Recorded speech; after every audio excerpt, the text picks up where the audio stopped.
morning, everyone. Thank you for coming. Apologies for all the missed calls in the last couple of hours. Richard is going to open, followed by Gil, and then we're happy to take some questions. So, Richard. Well, thanks, Jay, and welcome everyone. And can I particularly welcome our special guests, Laura and Edie and Cleo and Sydney and Luna McLachlan. Great to have you all here today.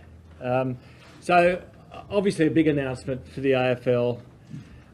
Gil advised me on the weekend of his intention to step down as CEO of the AFL at the end of 2022. That'll be 9 men's seasons, probably 7 women's, hopefully, by then, and 22 years or so at the AFL. From my point of view and from the Commission's point of view, it'd be correct to say that, you know, we're not happy with that decision, but completely supportive of it, if you get the sense. Gil's always said to me that he wanted to go at the top of his game at a time of his choosing and when the AFL was in as good a shape as it can be. And I think that's fair play, and the Commission thinks that's fair play, and certainly fair for he and his family. He's done an outstanding job, and I'll go to that in a minute. What Gil has done, and it's typical of Gil, is he's committed to a significant plan for 2022, and he's committed that he and his team will do a new broadcast deal. We'll do CBAs for men and women, club funding model. We'll put a position to the 18 clubs on Tasmania, and we'll get the men's and women's seasons away as best we can through 2022. So it's a big agenda that he will lead. I and the Commission will kick off a process in the next couple of days in terms of finding and appointing a successor to Gil. We've got a period of time in which we can do that. We'll appoint an external search firm in the next couple of days, and that process will get underway, and announcing today enables us to do that with some clear air. It's worth reflecting a bit on Gil's time to date at the AFL and looking at the scorecard, if you like, and I'm just going to take a little bit of time to do that, if that's okay.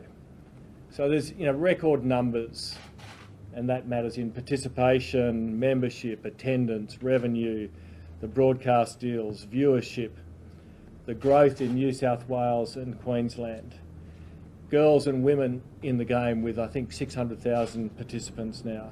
The investment in facilities, not just at the elite level, but throughout the community, which is a massive legacy. And of course, competitive balance has been a huge issue and continues to be something that we really aspire to in the AFL, any team on any day, and I think that's will be part of Gil's legacy. We've just completed season 6 of the AFL Women's, and it was the best season we've ever had, and it was a wonderful grand final in Adelaide on Saturday. But who will ever forget the first game and Gil having to go outside and tell people, sorry, the gates are closed because we can't let anyone else in, and the grand final in 2019 with 53,000 people at the Adelaide Oval was one of the best moments in AFL footy, in my view. And of course, we'll have 18 women's teams later this year, which is fantastic. And then he's always had this unrelenting focus on the fans and making sure that the game is accessible and affordable to our fans. And also that we never forget, in fact, we always build on community footy. And it's been so important, and it's been more important over the last few years than ever in this country, that we encourage participation, whether it's the volunteers, whether it's players, people in community footy, and Gil's been big on that. So we've always wanted to attract the best athletes to play at the elite level, but we also want the highest participation of any sport, and he's worked incredibly hard on that. Gil's leadership of the AFL through 2020 and 21, and Tony Shepherd just said this at a call we had with club presidents and CEOs, I think has been unbelievably good. you know, many of you will recall when we suspended the season, I think on the 22nd of March in 2020. And I know exactly where I was at the time when Gil rang me and said, you know, I think we're going to suspend the season, and we had no idea what the future looked like. But we got through it. Footy actually, I think, kept most of us sane through 2020 and 21, particularly in Victoria. And we've come out of it in a really strong position with a strong balance sheet, generating cash, and with the game in as good a shape as it's ever been. Gil's also been a champion off-field in terms of improving the culture and inclusiveness of the AFL. He's built a great team, and a number of that team are with us today.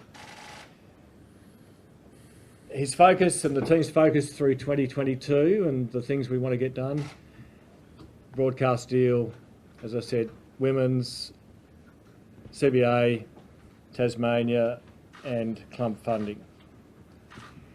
On behalf of the Commission, Laura, I want to thank you, Edie, Cleo, Sydney and Luna for all the support you've given Gil and Dad over his time at the AFL.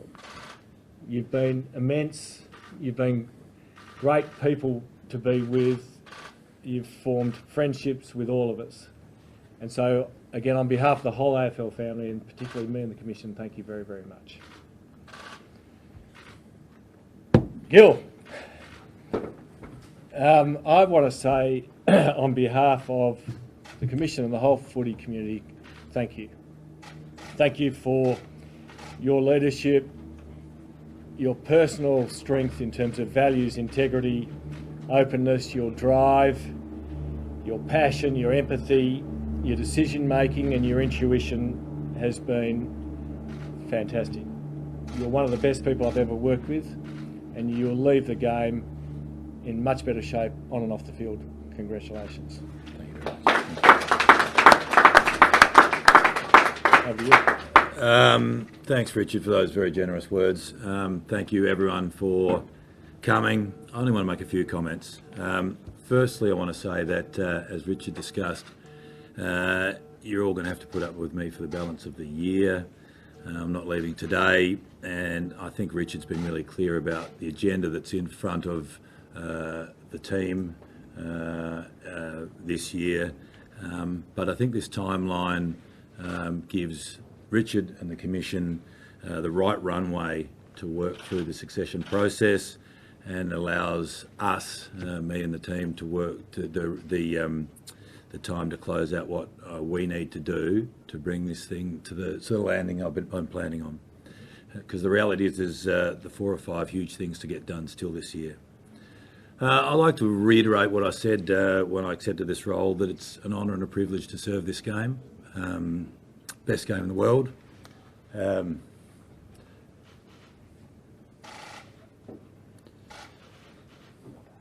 That's why everyone loves it so much.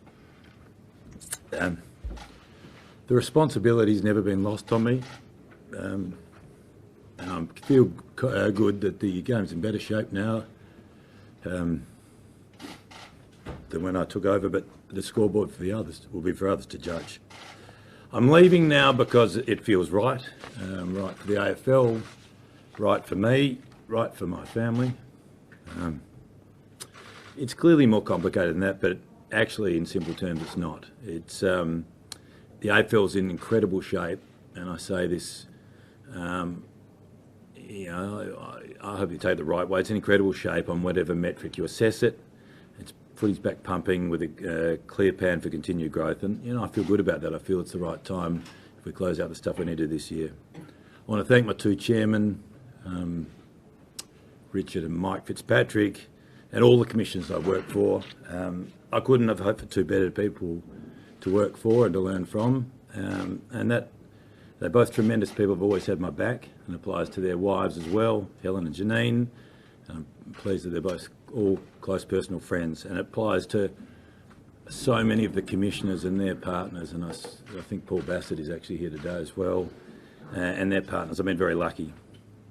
Clearly, it also applies to my colleagues and teammates over so many years. So many people I've worked with over such a long period, are so talented, dedicated, and I have so many close friends. And the reality is the AFL's been a huge part of my life, and it's all about the people, and I'm not going to individualise, other than to say I could never have imagined when I started that the friendships I would take from the AFL would be by far the most significant thing I'll take my time here. And it's not just to the AFL, it's across the clubs and our commercial and broadcast partners. Greatest game in the world is so because there's a bloody lot of passionate and mercurial people in and around it, and I think footy brings out the best in them. And this includes all of you, mostly. You know there's exceptions. I finally want to thank my broader family and friends for their support and counsel, but specifically my wife Laura and our 4 incredible kids, Edie, Cleo, sometimes Sydney, and Luna. Laura is a peerless mother and partner, and my last call for review on almost every issue. She's ridden every bump, been in every melee, and been part of every possession, both those on the outside, but certainly those in the inside.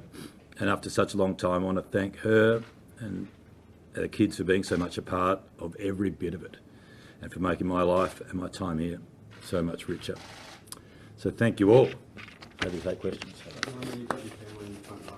Is that a sense of relief almost being here now, given what you've been through, particularly in the last 18 months? Yeah, there's relief, there's regret, there's everything. It's clearly an emotional day because I've spent 20 years of my life here.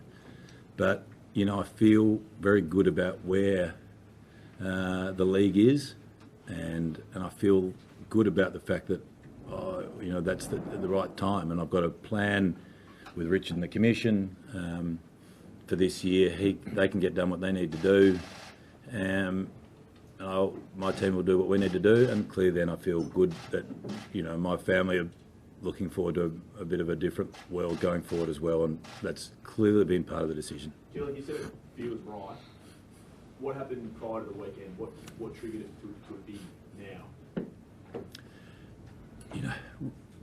Richard and I are in constant contact. I think if you've got a relationship like I do with Richard, you're talking about the future all of the time.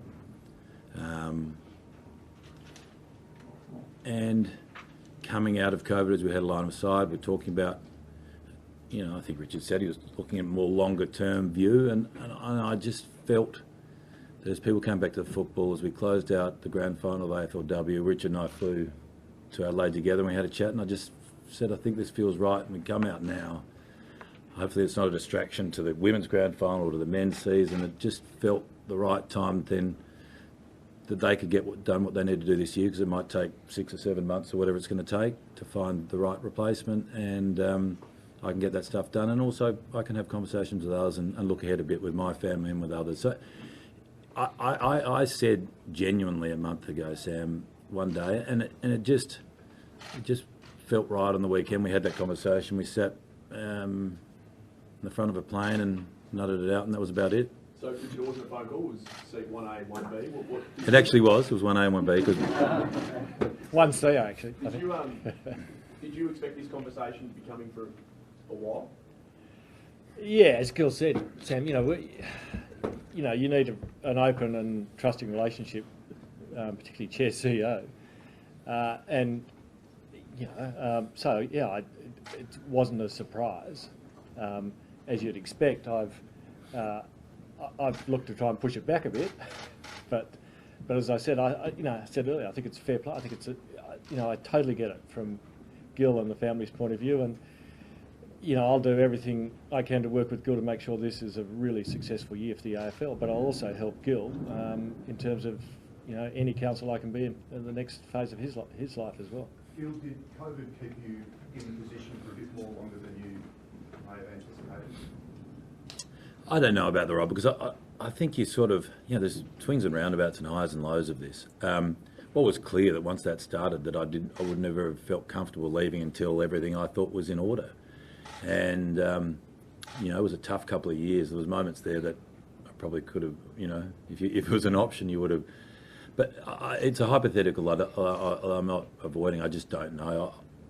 I just everyone will have their own views. I just feel good that if we're leaving this year, if we do what we're going to do and where the game is, that it's the right time for the game and for me, and I'll feel good about where the game is, and that's been my it's been my job, and I've taken it very seriously. As I said, it's been a real privilege and honour, and I'm aware of it every day. And then for me, you know, family and other things, it'll be time to look. It feels like it's time to look forward. You're a planner, you know, that's why you're in the role. Without COVID, do you think you would have been 2+ years? Would that have been, you know, before the 2020 year? Would you have been different? I just never thought like that, Roger. I just don't. I feel like I've had an open conversation all the time with Richard, and I've never had plans like that. You come, if you've got an agenda, you come and do it to the best of your abilities. I love working with the team I've had. I've loved our industry. I've loved every part of it. So I've never planned to be 10 or 6. As long as I've come in engaged, responding to the day-to-day, and also hopefully, as I said, as you said, planning and looking forward. And then there's obviously just a time. And I really not, as I said, there's obviously lots of little pieces, but it just feels the right time, and I can't be clearer than that. I've, you know, primarily it's the right time for the AFL. I feel Richard has a slightly different view, but and obviously for me and my family, and you know, I feel very good that it'll be handed over in good shape, and whoever takes it forward's got a good platform to run with. We've never seen you this emotional. Your family look absolutely wrapped. Yeah, yeah. How hard a call has it been to you, and sort of how much has family influenced that?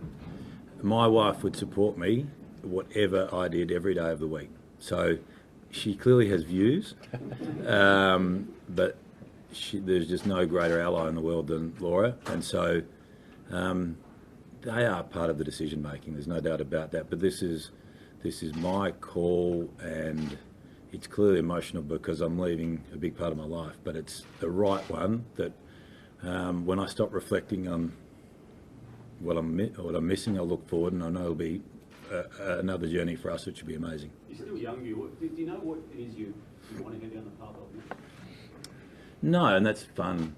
Well, I hope one day it'll be fun when I can actually. I mean, you can't talk to anyone anything, so I have no idea what I'm going to do, Damo. Someone said to me, "You can't sell a secret," and so I have not really. I've had obviously some thoughts, but I haven't had a conversation of substance with anyone really. I mean, I had a couple of conversations, but it's a bit of a blank canvas, and that's terrifying but exhilarating. And we're not there yet.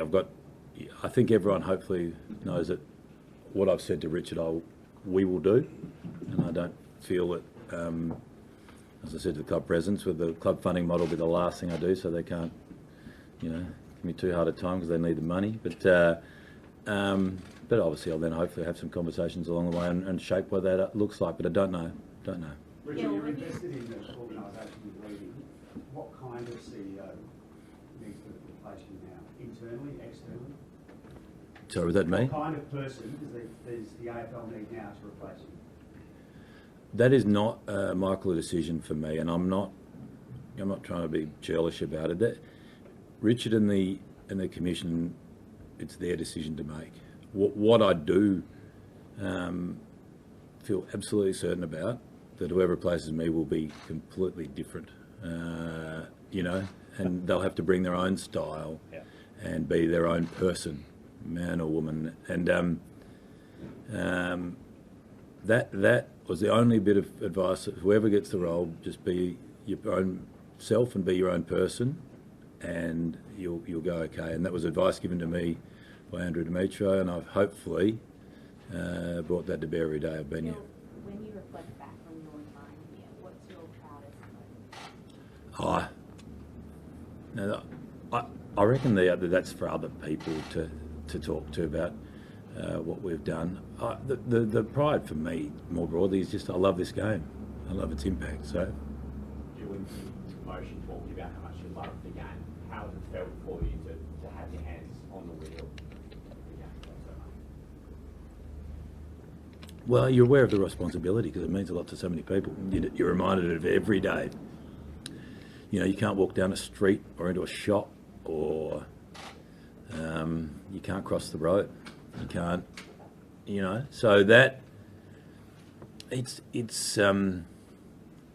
I've certainly been aware of the weight of the responsibility, but also that's a privilege and a response that I've felt that, and so it's not been a burden in the way that maybe it's asking. It's just been a special thing to have had, and I'm eternally grateful for Mike and the commission that made the decision at the time, and Richard, the support, and, you know, obviously all those have supported me to do it, and I've done the job I've done, and others judge what they think of it. But I feel we're in good shape, and I'm leaving hopefully with a thing better than when I started, and that was the job. Richard, given what's happened in the last couple of years with COVID and the changing nature of the footy landscape, does that make it harder for you to get someone in externally? And I guess the other way of asking it would be easier to bring someone up who's been already building relationships underneath Gill to transition more smoothly? Yeah, so I don't think it's the right time to speculate on. All I'd say is, you know, having made the comments I made at the opening about Gill and his timing, I feel really good about the quality of people we've got within the AFL system right now, in terms of AFL House and in the clubs. So, you know, I feel we've got in that group people who are more than capable of taking over from Gill, and then we'll go through a process, and there may well be others that, you know, come to hand and we'll have a look at. So I feel very confident that in due course we'll be able to make an appointment, which will be a really strong appointment to take the AFL forward. So what have you seen as Gillon's biggest strength, particularly in the last couple of years, that would make him hard to replace? Gill's, I said earlier, his personal values, so that integrity, openness, you know, there's not one significant thing in the AFL that he and I, when I've been in this role, haven't spoken about and discussed. But he's also his intuition. So Sam, I'd say the last couple of years, the ability to see around corners, and that's a great thing for a CEO to have, to sort of see what might be coming when it's not clear, and be prepared to make hard decisions when others are throwing their hands in the air and saying, gee, this is hard. And he did that with great aplomb. And I think, you know, I think we all owe him a debt of gratitude for that. We touched on some of the challenges there. I mean, the pandemic being one. I mean, Essendon was obviously a big one early in your tenure as well. Would there be anything you do differently along the way when you reflect on it, or do you have those challenges every day in the job? I think I make tens of thousands of decisions. They're not all right, and there's always things you do differently. But substantively, you know, I feel okay where we're at. That doesn't mean you don't. You know, as I said, you make a number of different decisions, but the big ones, I feel good. I mean, that was a tough period this last couple of years, and, you know, there's some big moments and some big calls we had to make, and we've come through that pretty well, and that's where we are today. You mentioned the word regret, the first response you gave to us. What is your biggest regret in the role? No, I didn't say regret. There was remorse, or I meant to say remorse. It's an emotional day. I think it was asked about how I'm feeling today. There's a bit all range of emotions.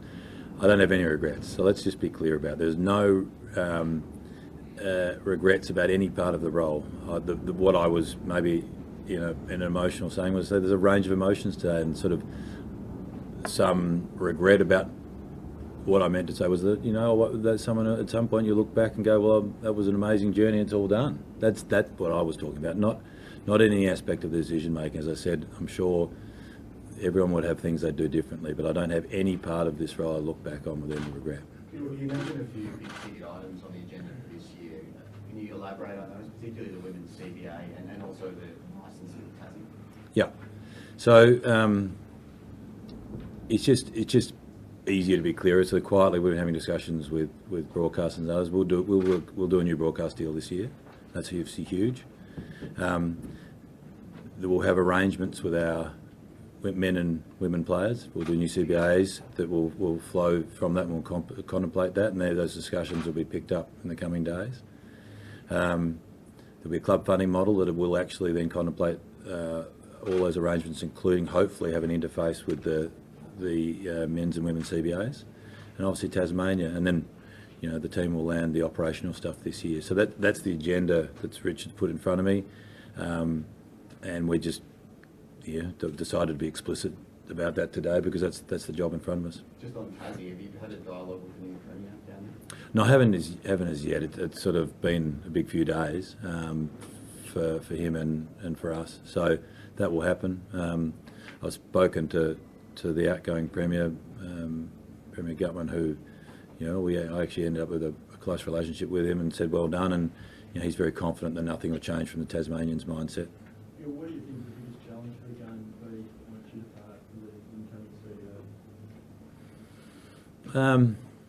There's always the day-to-day challenges, Peter, but I did pick up the paper this morning thinking if 50 metres is the crisis of the day, we're actually in pretty good shape. Richard, had you sought a longer-term commitment from Gill in recent times, or were you happy to go as long as he wanted? Obviously, you just mentioned that you had wanted him to continue for a while. Had you sought a long-term extension? No, because that's, Gill's always been really clear, as I said at the start, that what he wanted to do, not on timing, but at the point at which he thought would be the right time. And I know Gill well enough that he comes to that view, and I and the Commission work with him to make sure we get the best outcome around that, which I think we have. I think announced today, the rest of the year, big work plan. What about the 3-year offer this morning? Yeah, I did. He did say he was a bit emotional this morning, so I said to Brian, well, should I give him a call and give him one more chance? So, no, but I don't think that's Gill, and it's not me, and it's not a decision about money or time frame. It's a decision that Gill's made about when's the right time to go. I'll just pick up your question before. It's not an easy decision, but it's the right one. And that's hard. As I said, it's just been an absolute privilege and honour and a great joy to be in this role. But everyone has their day, and I feel this is the right decision, and Richard is supportive of that for the game and then for me and my family. And that makes it pretty simple, as hard as it might be to call it. And then it'll be the right time to look forward. Julie spoke about running decision past Laura. Is there any that she vetoed?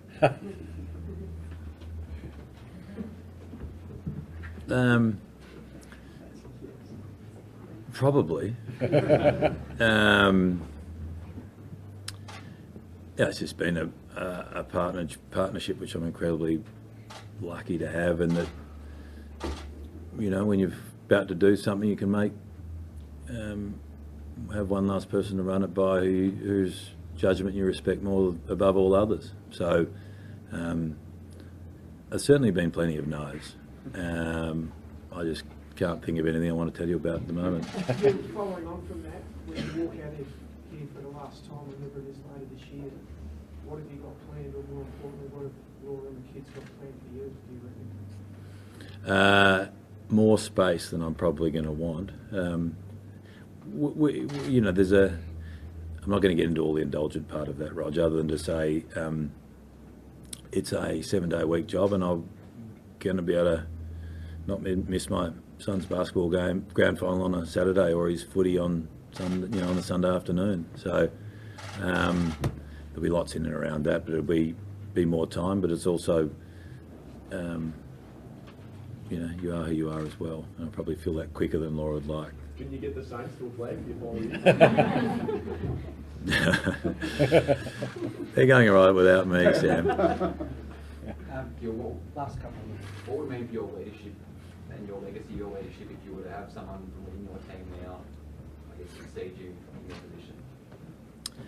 Richard's got to make, and the Commissioner's got to make the right decision for what they see as the future. All I know, Mitch, is that there are a number of internal candidates, male and female, and I'm thrilled about that. There are a number of people who I'm hopeful will apply, and any of them who get it will do a great job in my view, but it'll be Richard's and others' decision, and that'll be based on how people will go about and what they want going forward, and that's nothing to do with me. And will you be open to passing on endorsements or advice throughout the process if that's required? You know me, I don't have views on many things, Mitch.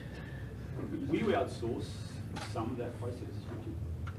Yeah, Damien, we'll appoint an external search firm, so that just helps keep a bit of distance between the Commission and me and any potential candidate, and also that, you know, they bring some capability and expertise to it, and just enables us to step back a bit. So, but you know, we'll obviously it'll keep us busy for the coming months. The most important decision in many ways the Commission makes, I think, is appointing the CEO. So, yeah, in a sense, I'm looking forward to it because, as Gil just said, we've got really good people, and I think we'll see the best of people, as we did, frankly, when I was on the Commission when Gil was appointed. And it's worth, you know, I was reflecting last night, thinking back to Gil's presentation to the Commission when he pitched for the role, and it was a superb presentation. He outlined a plan and a strategy. He didn't pick COVID, but other than that, he got most of it pretty, you know, nailed it. And so I'm looking forward to that because, you know, this is such an important.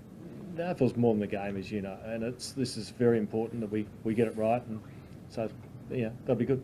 Will you commit to being chairman for the next couple of years to see the new person in? Well, I'm on the Commission at the behest of the clubs, but my intention would be to work with a new CEO for a period of time because I think that's the right thing to do. Do you have in terms of timeline, grand final day this year, would you hope to have a successor named Richard? I'm not going to give any time frame because all that just comes back and haunts you. You know, we'll play this appropriately, confidentially, and you know we'll get to a good landing. Great, thanks everyone. We just get some vision overlay out in the ground, just like the umpire's race if you want. So thanks everyone. Thank you, everyone. Gil, thanks Richard. Well done. Good job. Good job. Thanks. Thank you. Well done. Thanks. Thanks. Harder than you think, huh? Harder than you think. Yeah. Well done. Thanks, mate. Where are you coming?